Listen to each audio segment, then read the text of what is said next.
They say we eat with our eyes, and that's certainly the case with this tasty lineup of movies and TV shows. Food plays a starring role on the big and small screens, whether as a prop that helps tell the story or as a crucial part of the plot. In some cases, edible screen appearances have showcased delights that many of us had never heard of. In others, they've boosted sales in real life. From Reese's Pieces in E.T. and Eggo waffles in Stranger Things to spaghetti and deep dish pizza in The Bear, we take a look at the foods that sparked a craze among TV and movie fans. Click or scroll through our gallery to discover the foods made famous thanks to their starring roles on screen, counting down to the biggest hit of them all. Disney's 2009 movie The Princess and the Frog made viewers long to visit New Orleans, but even more than that, it made us drool for a taste of a particular sweet treat. The main character, Princess Tiana, who was inspired by real-life late chef Leah Chase, is a talented cook who dreams of opening her own restaurant and serving up her delicious beignets.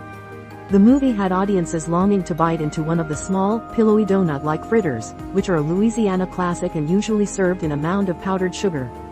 It also inspired countless online recipes. We defy anyone to watch the 2014 movie Chef and not crave a Cubano, or, in fact, long to hit the road with their own food truck. It's hard to pinpoint the impact the movie had on sales of the sandwich, made with soft Cuban bread and packed with layers of meat and cheese, but it proved tempting enough to spark many recipes for people to recreate it at home. Even the movie's writer, director, and star Jon Favreau shared his favorite recipe. Classic food movie Big Night, starring Stanley Tucci and Tony Shalhoub as immigrant brothers struggling to keep their New Jersey restaurant afloat, is credited with changing the way Americans view Italian food by revealing a whole world beyond spaghetti and meatballs. The true star of the 1996 movie is arguably the show-stopping timpano. The layered, baked pasta dish, which can take days to make, apparently returned to many restaurant menus as a result of the movie. Owners of Middle Eastern restaurants also reported an increase in people asking for baba ganoush after Adam Sandler movie You Don't Mess with the Zohan came out in 2008. The comedy didn't exactly receive critical acclaim, but its many scenes featuring hummus and this smoky, eggplant-based dip clearly had some impact with audiences. This Levantine Arab dish, marinated meat that's slowly roasted and served in thin slices, doesn't exactly have a starring role in 2012 movie The Avengers, but it only took a mere mention in the hugely popular franchise for it to benefit. Tony Stark, also known as Iron Man, mentions shawarma in the movie, and there's also a scene of the assembled superheroes eating the tender meat after the credits, pictured. Lebanese restaurants in Los Angeles, USA, reported up to an 80% spike in sales in its wake. Specifically, English tea. The pomp and glamour of Downton Abbey created a thirst for all things British, with even China seeing a rise in popularity of afternoon tea. In the UK, a range of Downton Estate teas in tins emblazoned with images of the cast took advantage of the trend, while the English Cream Tea Company reported its sales had risen 500% in the few years since the TV show first aired in 2010. It's also believed the show's popularity in the US sparked new trends for tea parties and tea shops. In American comedy drama Gilmore Girls, first aired in 2000, mother and daughter Lorelai and Rory Gilmore became known for their terrifically terrible diet of cheeseburgers, jelly beans, and Pop-Tarts, the latter being their lazy breakfast of choice. While there's no specific data on how the show may have boosted their popularity, Kellogg's reported U.S. sales of around 2 billion of the Toaster Pockets per year in the early 2000s. The latest data suggests Americans ate 3 billion of them in 2022.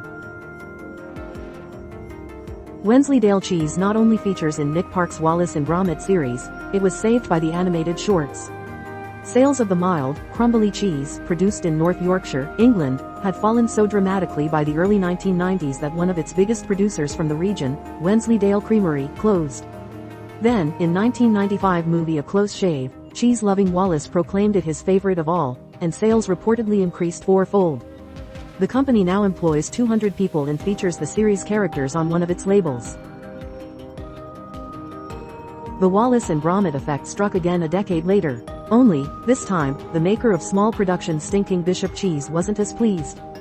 The 2005 feature-length movie The Curse of the Were Rabbit, which mentions the washed rind cheese, sparked such a spike in demand that the maker, Charles Martel and Son, struggled to meet orders from their dairy in Gloucestershire, England. There were reports of people buying the empty wooden boxes and the cheeses being sold on eBay for up to $75. Liking this? Click the like button above. And click the follow button above for more great stories from Love Food. This retro classic ice cream was pretty much unheard of outside the UK when Shaun of the Dead hit cinemas in 2004. And Cornettos only made it into the movie, written by Simon Pegg and Edgar Wright, because they were Wright's favorite hangover cure. The ice creams, in chocolate-dipped sugar cones, appear in 2 other movies in what's jokingly become known as the Cornetto trilogy, which also includes Hot Fuzz and World's End. Walls was apparently very pleased with the name check. Pixar's 2007 movie Ratatouille had audiences rooting for a rat let loose in a Paris kitchen, and made us crave a simple, often underrated peasant dish. The classic tomato-based stew features beyond the animated movie's name when the talented chef, who happens to be a rat, Remy serves his own twist on it to a snobbish food critic. The moment Anton Ego takes a bite, and is transported back to his childhood, encapsulates a reaction all chefs must surely dream of. What food do they serve in heaven? According to The Good Place, the answer is frozen yogurt. Froyo features prominently in the US TV series, which premiered in 2016 and stars Kristen Bell as a self-confessed sinner who appears to be mistakenly admitted into the good afterlife, where, obviously, there's a frozen yogurt shop serving an infinite number of flavor combinations from raspberry sorbet to Maine lobster. Anyone who's ever watched a Popeye cartoon or seen one of the many movie versions must know one thing: he's strong to the finish 'cause he eats his spinach. The vegetable did feature in the original comic strip, but it was the animated shorts produced by Fleischer Studios from 1933 that really made the Sailor Man and his cohorts household names.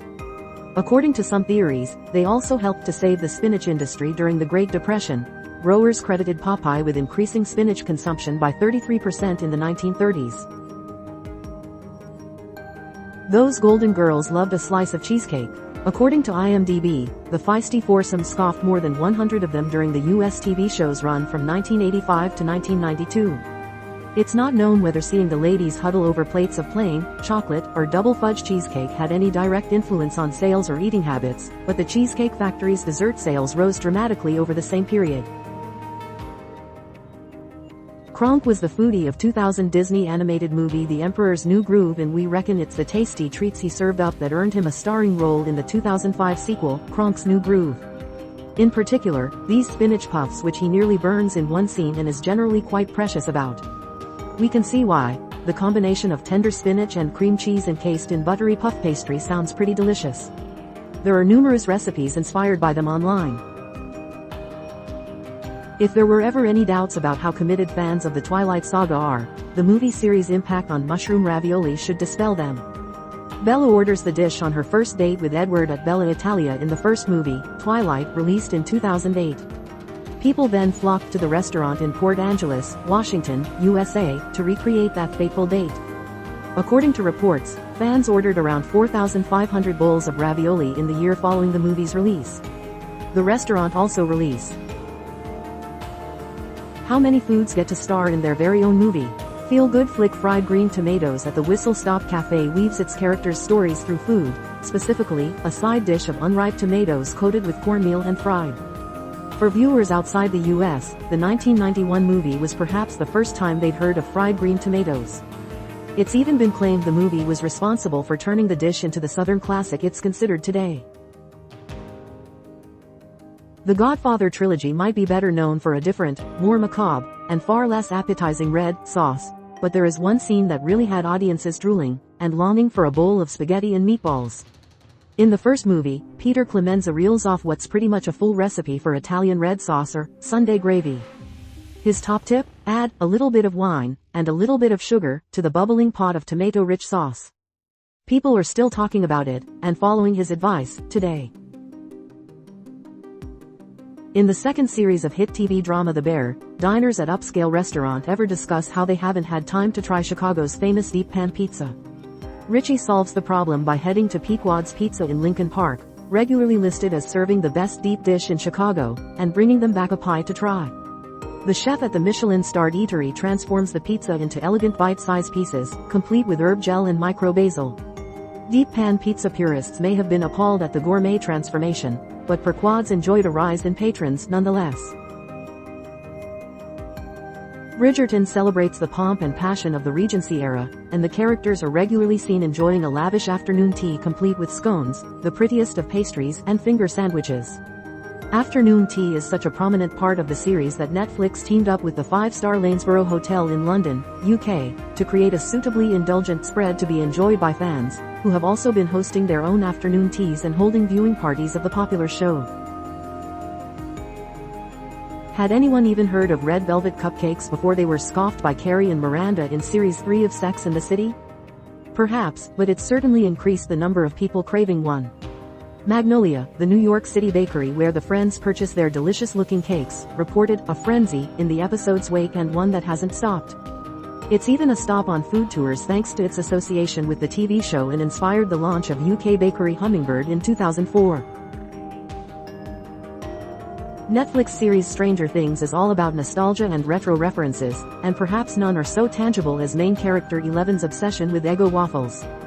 Played by Millie Bobby Brown, Eleven devours the frozen breakfast waffles by the packet, and sales of the Kellogg's product rocketed. In October 2017, when Series 2 landed, consumption was up by 14% year-on-year, and the product achieved its highest ever number of social media mentions in a single month.